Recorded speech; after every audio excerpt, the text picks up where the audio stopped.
Bangladesh cricket board বিসিবির সভাপতির পদ থেকে পদত্যাগ করেছেন নাজমুল হাসান পাপন। বোর্ডের নতুন সভাপতি হয়েছেন সাবেক অধিনায়ক ও প্রধান নির্বাচক ফারুক আহমেদ। সচিবালয়ে যুব ক্রীড়া মন্ত্রণালয়ের কনফারেন্স রুমে আজ বিসিবির জরুরি সভায় এই সিদ্ধান্ত নেওয়া হয়। সরকার পরিবর্তনের সময় বিসিবি সভাপতি বিদেশে ছিলেন। বিদেশ থেকে বোর্ডের অনলাইনে মিটিংয়ে যোগ দিয়ে আজ পদত্যাগের সিদ্ধান্তের কথা জানান নাজমুল হাসান পাপন। তৃতীয় মেয়াদে বিসিবির সভাপতি হবার পর বিসিবির পরিচালনা পরিষদের দুজন সহ সভাপতির কাউকেই নিয়োগ দেননি পাপন। এ নিয়ে পাপনের অনুপস্থিতিতে বোর্ড পরিচালনায় সমস্যায় পড়ে বিসিবি। বুধবার সভার আগেই সাবেক জাতীয় অধিনায়ক এবং প্রধান নির্বাচক ফারুক আহমেদের বোর্ড পরিচালক হিসেবে নিয়োগের প্রজ্ঞাপন জারি করে জাতীয় ক্রীড়া পরিষদ।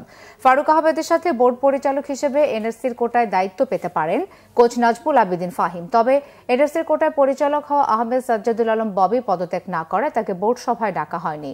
কোরাম পূরণ করতে হলে এই সভায় কমপক্ষে 9 জন পরিচালকের উপস্থিতি প্রয়োজন।